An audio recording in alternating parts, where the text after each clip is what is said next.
አረብ ሀገር ያሉ ልጆች ግን ለምንድነው ቶሎ የሚከፋቸው?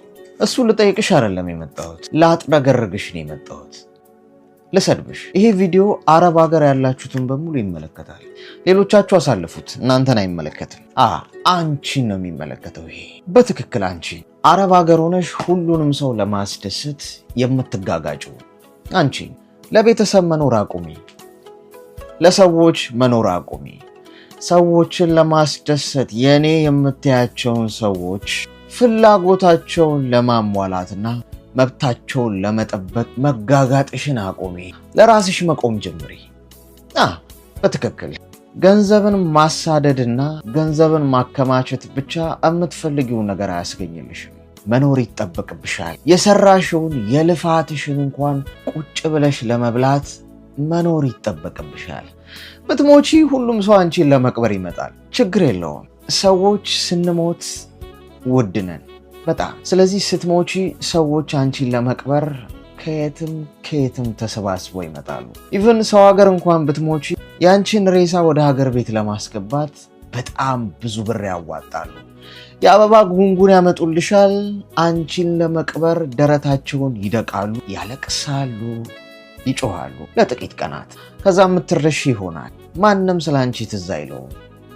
እንዳለፈ ክረምት ትረሻለሽ። ስለዚህ ዛሬ ለራስሽ መቆም፣ ራስሽን መጠበቅ ይጠበቅብሻል። የምትኖሪያትን ህይወት እያንዳንዷን ደቂቃ አጣጥመሽ መኖር ይጠበቅብሻል። ለሌሎች ሰዎች ማሰብና ለሌሎች ሰዎች መኖር ከመጀመርሽ በፊት መጀመሪያ ለራስሽ መኖር መጀመር አለብሽ። አሁኑኑ ጤናሽን መጠበቅ አለብሽ። ገንዘብ ብቻውን ሁሉ ነገር አይሰጥሽም።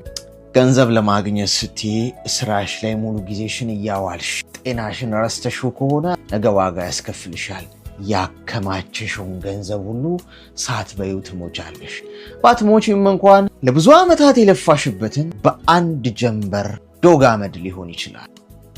ስለዚህ ባላንስ እያደረግሽ መንቀሳቀስ ይጠበቅብሻል። እየነገርኩሽ ያለሁት ቆም ብለሽ እንድታስቢበት ነው። ለምሳሌ አንድ መኪና ሞተሩ በየ5 ዓመቱ መታደስ አለበት አይደል? ወይም በየ10 ዓመቱ። ለምን ይመስልሻል? መኪናው ተጨማሪ በርካታ ዓመታት አገልግሎት እንዲሰጥ። አንድ መኪና ሞተሩ ያልታደሰ እንደሆነ ሹፌሩ ዝም ብሎ ከዓመት ዓመት የሚረግጠው ከሆነ አንድ ቀን ያ መኪና መንገድ ላይ ይቆማል።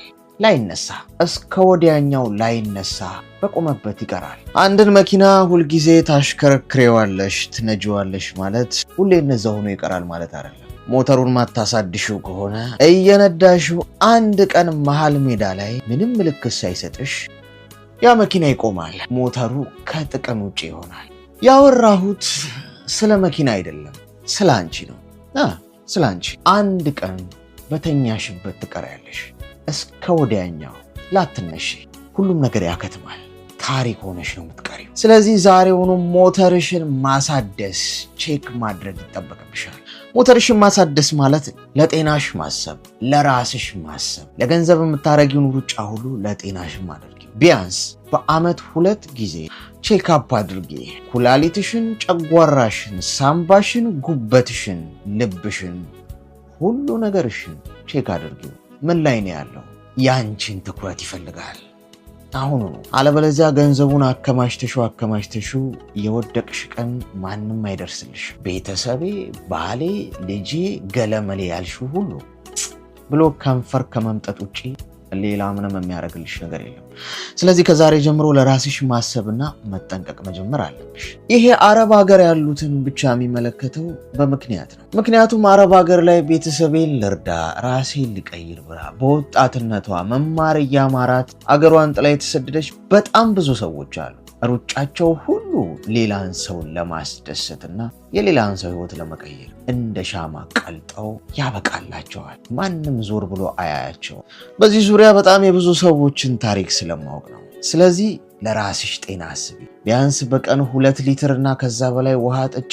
የምትበያቸውን አላስፈላጊ ምግቦች ከህይወትሽ አስወጪና ጠቃሚና ጤናማ የሆኑ ምግቦችን ብቻ ተመገቢ። በቂ ረፍት አድርጊ። ለጤናሽ የሚያስፈልገውን ትኩረት ሁሉ ቢያንስ በየሳምንቱ፣ ካልቻልሽ በየወሩ፣ በጣም ካልቻልሽ በየ3 ወሩ፣ እጅግ በጣም ካልቻልሽ ደግሞ በየ6 ወሩ ቢያንስ ራስሽን መለስ ብለሽ ማየትና ሞተር ማደስና ማስተካከልሽን እንዳትረሺ። አለበለዚያ የሄድሽ አንድ ቀን መንገድ ላይ ስታክ አድርገሽ ትወድቂያለሽ። ከወደቅሽ አትነሺ። እስከ ወዲያኛው መቃብርሽ ላይ የአበባ ጉንጉን ለማድረግ ብቻ ነው ሰዎች የሚመጡት።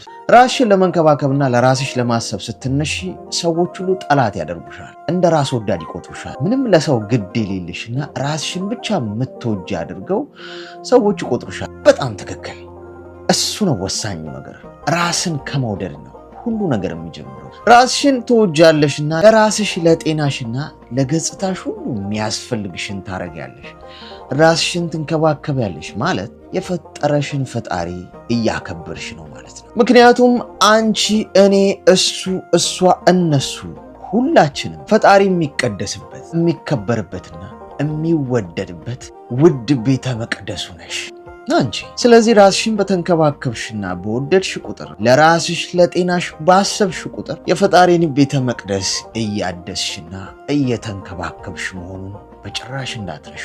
ስለዚህ ሰዎች እንደዛ አሰቡ ማለት በጣም ትክክል ናቸው ማለት ነው። ስለዚህ ከዛሬ ጀምሮ መኪና ሞተሩ ካልታደሰ አንድ ቀን መጓዙን ያቆማል። እናም ቆርቆሮ ሆኖ ይቀራል።